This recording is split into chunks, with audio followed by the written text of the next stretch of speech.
സൗദിയിൽ echo കാർഡിയോഗ്രാഫറായി work ചെയ്യാൻ ആഗ്രഹിക്കുന്നവരാണോ നിങ്ങൾ? എന്നാൽ ഞാൻ സൗദിയിലെത്തിയത് എങ്ങനെയെന്ന് എൻ്റെ അനുഭവങ്ങളിലൂടെ പങ്കുവയ്ക്കുന്ന വീഡിയോയാണ് കേട്ടോ ഇത്. സൗദിയിലെത്തിയ കഥ പറയാമെന്ന് പറഞ്ഞ് ഒരു പോക്കുപോയ ഞാനാ ഇപ്പോഴാണ് പ്രത്യക്ഷപ്പെടണേ. കല്യാണത്തിന് മുന്നേ ഗൾഫിൽ പോയി കുറേ കാശുണ്ടാക്കി കല്യാണം കഴിഞ്ഞ് നാട്ടിൽ കെട്ടിയോനും കുട്ടിയൊക്കെ ആയി ജീവിക്കണമെന്ന എൻ്റെ പ്ലാനെ അപ്പാടി പാളിപ്പോൾ.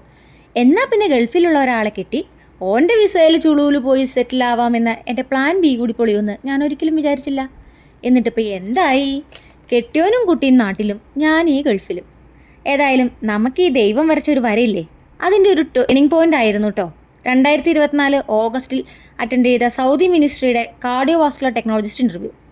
ഏകദേശം 50 പേരിൽ കൂടുതൽ 2 ദിവസമായി നടന്ന ആ ഇൻ്റർവ്യൂവിൽ സെലക്റ്റഡായി. അന്നത്തെ സൗദി MOH ഡയറക്റ്റ് ഇൻ്റർവ്യൂവിൽ ക്വാളിഫിക്കേഷൻ പറഞ്ഞിട്ടുണ്ടായിരുന്നത് degree in CVT with 2 year experience ആയിരുന്നു. ഏജൻസി വഴിയായിരുന്നു ഞാൻ അന്ന് ഇൻ്റർവ്യൂവിന് വേണ്ടിയുള്ള കാര്യങ്ങളെല്ലാം ചെയ്തത്. ഇൻ്റർവ്യൂ കഴിഞ്ഞതിന് ശേഷമാണ് വിദേശത്ത് പോകാനുള്ള എല്ലാ പ്രോസസ്സിങ്ങും തുടങ്ങിയത്, including data flow and Prometric. അത് ഡീറ്റെയിൽഡായിട്ട് പറയാവേ. അപ്പോൾ ഓഗസ്റ്റ് 6 ഇൻ്റർവ്യൂ അറ്റൻഡ് ചെയ്ത് സെലക്റ്റഡ് ആയി എന്നറിഞ്ഞ് ഓഗസ്റ്റ് 22 ഓഫർ ലെറ്റർ മെയിൽ വന്നു.